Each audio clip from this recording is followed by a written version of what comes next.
Hi guys, welcome back to my channel. In this video, I'm going to talk about the reality of studying at a Chinese university for a degree and share some things I wish I knew before applying.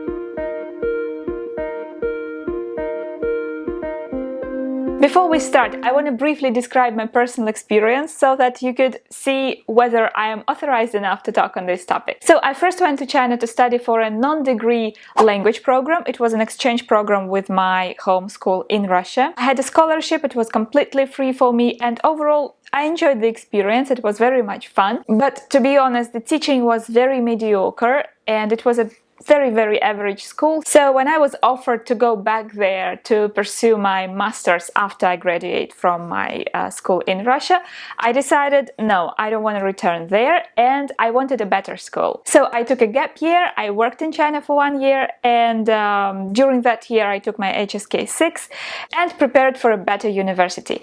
I also wanted to study in Shanghai, so I picked these 3 schools. I picked the best one in Shanghai, which is Shanghai University.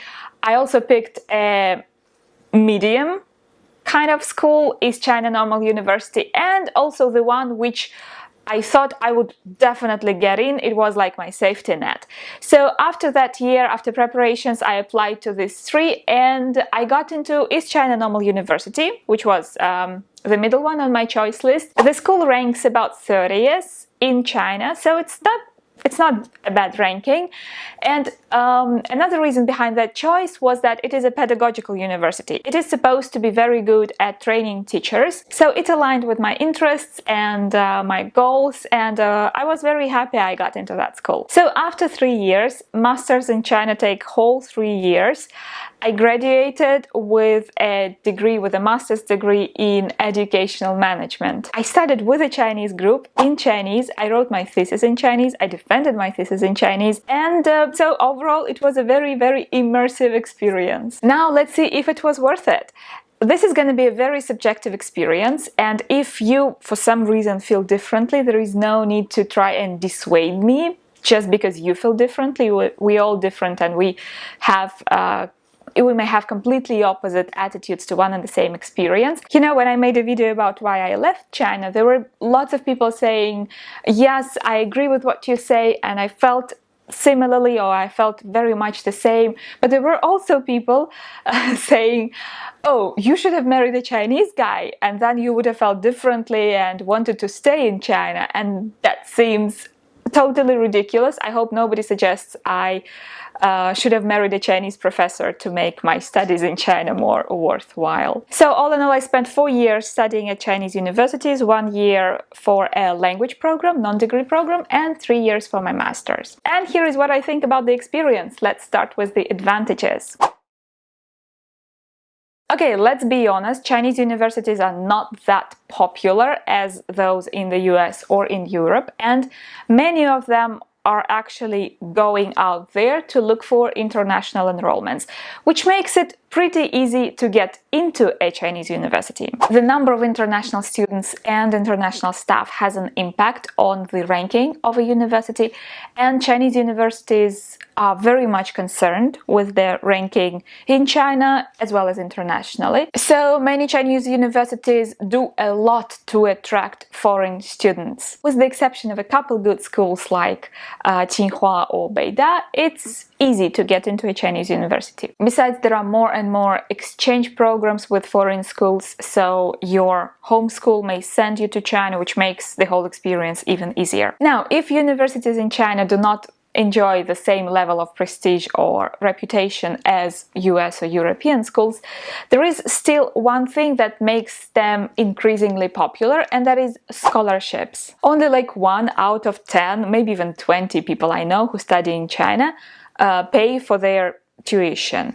All the rest study with scholarships. Getting a scholarship is quite easy. It is part of an application process. You can apply simultaneously for a school and for a scholarship. And funny thing is that when I was applying to Shanghai University, I automatically applied for a scholarship and I got the scholarship, but I didn't get into the school. So it somehow turned out to be easier to get money for the tuition than to get into the school. Naturally, as the number of application rises and there are more students who are willing to study in China, the process is getting more competitive. At least it was getting more competitive before the pandemic. Maybe this health crisis and the travel crisis changed the situation, and it will be easier to get in once the borders are open. But still, even all that said, pandemic or no pandemic, it is still much easier to get into a Chinese university with full scholarship than any of the Western ones. There are three main types of funding that you can get. That is Confucius Scholarship, and that is reserved for language exchange programs and for advanced degrees in teaching Chinese as a foreign language. So it is a very Chinese language oriented kind of scholarships. Then you have the Chinese government scholarship, and that is for everyone, for any type of studies that you want to pursue. And there are also regional scholarships, like for example Shanghai government scholarship. Also there are university scholarships, but those are normally for bilateral agreements. Those are reserved for students that come from schools with which a university has a bilateral contract. They all cover tuition, and most of them also cover medical insurance, dorm, and living expenses. That monthly allowance was much better compared to what I was getting in Russia, some $450 versus $50. But of course, it's not really enough if you want to have decent food and if you want to go out, and let alone if you want to travel. I know several people who are perfectly capable to live on that monthly allowance alone without looking for a job. But of course, if you want a more or less comfortable life, you need to look for a side hustle, especially in a big city. But yes, the good thing is that you don't spend money on education per se, like tuition and book fees and even accommodation. You don't leave school with a huge school debt, or you don't have to ask your parents for money. And of course, this is the major reason why China is becoming more popular as an academic destination. Okay, the next advantage is that studies in China are going to be 100% fun. This much is guaranteed. No matter what your interests are, what kind of person you are, extrovert or introvert, you're gonna have so much fun studying in China. First, you are thrown into this completely different, very safe and very worry-free environment where everything is new and exciting. You get to meet new friends who are in the same situation as you are, and it's an extremely bonding experience as well. You have so much fun exploring this mind-blowing reality around you. And if you're open to new experiences, you're gonna have a trip of a lifetime. Also, China is wonderful for travel during your vacations. It's not as cheap as some of us may think, but if you make some effort and earn some money, you're gonna have enough time to go see all those amazing national parks and resorts and huge cities and ancient little towns. But even if you don't travel and you stay in that little godforsaken place of which nobody knows anything, still the first couple of years are gonna be so full of new experiences that you will never be bored. And I honestly believe that this experience completely overhauls the way you think about the world, and it makes you so much more open and tolerant, and you get to understand that there are different ways of doing very simple things. Next, your studies are not going to be very hard because there are lower requirements for you. You're going to be a foreigner studying with Chinese students, and of course teachers understand that you simply cannot deliver the same results as Chinese students because of the language barrier. It doesn't mean that you can bypass formal requirements. For example, you will still have to take tests and submit papers, but in most cases you simply need to show up and write at least something, submit at least some kind of a paper. And that's going to be enough. The requirements will change from school to school, from department to department, from teacher to teacher. For example, I had to have at least one research paper published in a scientific journal before I was allowed to defend my thesis. And I know many students, many master's degree students who didn't have to do that. But overall, when you study in a Chinese group, you're like this cute little anomaly for your professors who don't really know what to do with you, and so they never give you a hard time as long as you fit those formal requirements, like for example submit a paper with this specific number of characters in it. The situation may be a little bit different if you plan to study for bachelor, because there will be tests with a certain threshold to get a pass, to get to the next semester. But for a master's degree, the requirements are pretty low. This, of course, can turn out to be a disadvantage if you think about the quality of education and the quality of skills that you get, but we're going to talk about it a little bit later here. Next, this is the most obvious advantage. Your Chinese skills will skyrocket if you study in Chinese with Chinese students. At least your listening will. There is not much talking for students in class. It's usually the teacher, the professor, who does all the talking.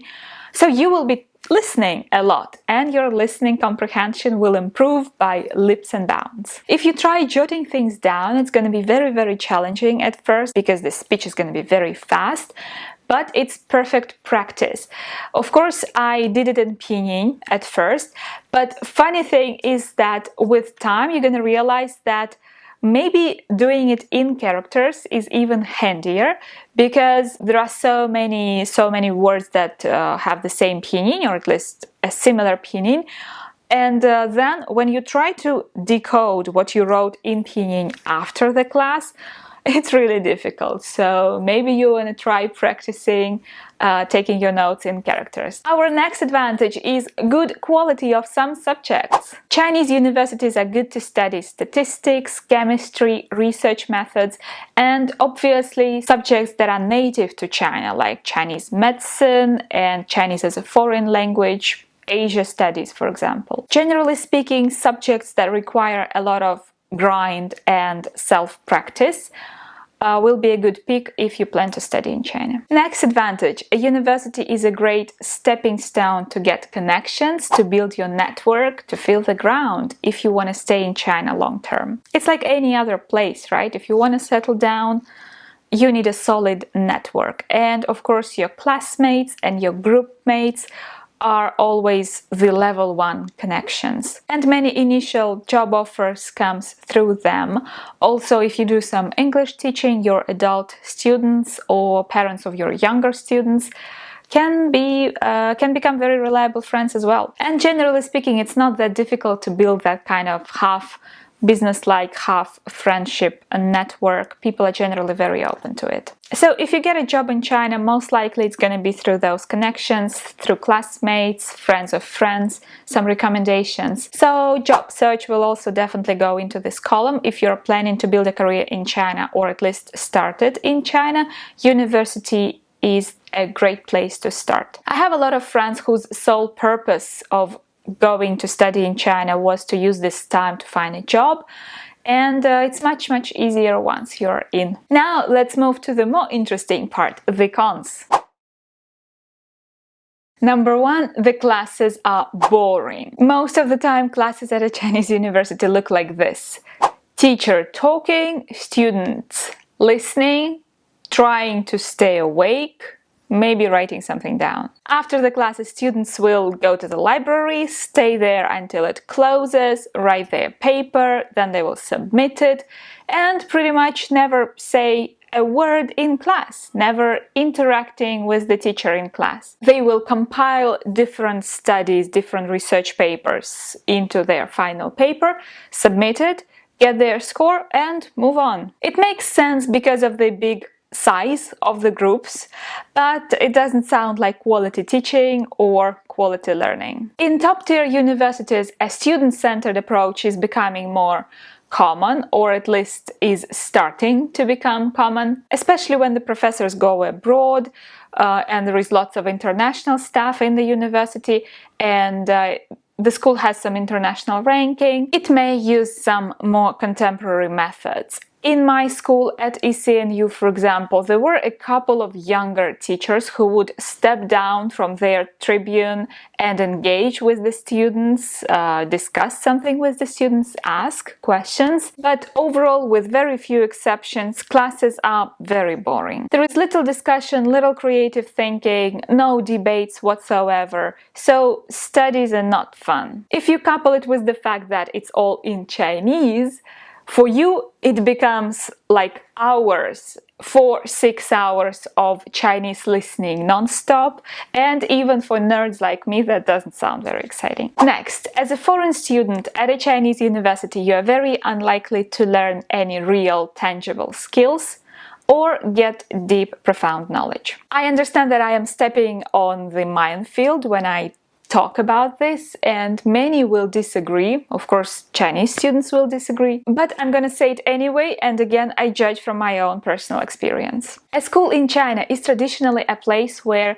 the teacher has the ultimate authority. He's like God, and students learn from him. It's a very hierarchical system. It's a system with no free discussion, and therefore students are afraid to speak out and think outside the box. They're afraid of saying something silly, of disagreeing, of asking an inconvenient question or making mistakes. They're simply not taught to do that. Nobody encourages students to be creative. All they need to do is to answer a question correctly, to answer a question the way the teacher expects them to. In my native school in Russia, I got my bachelor in a completely different environment, and we were actually asked, there was such a task as to analyze, to dissect and find fault with the arguments that the teacher was presenting. And then I come to China and listen to the teacher, to the professor, speaking like for hours non-stop,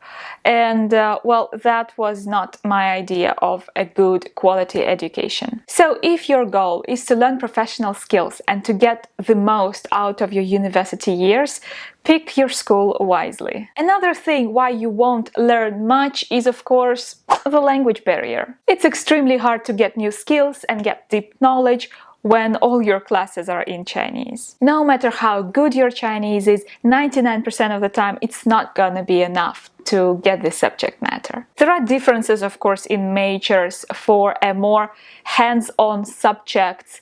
Maybe Chinese language requirements are not that important. Of course, you need, say, more Chinese, better Chinese to discuss some philosophical subjects and subject matters than to learn computer science. But overall, in any case, you will be much more focused on the language itself. What does this word mean? Let me look it up in the dictionary. How I can express this thought in Chinese, rather than focus on the subject matter, which you're supposed to do at a university. And if somebody's Chinese is that good, they probably just won't go there to study unless there are some other considerations like visa or job search. Another disadvantage is that there are no legal part-time jobs for students. Chinese law doesn't allow students to work part-time for a certain amount of hours per week, as it is the practice in many other countries. And you can't even get an internship legally with a student visa. You need a special stamp on your visa, a special permit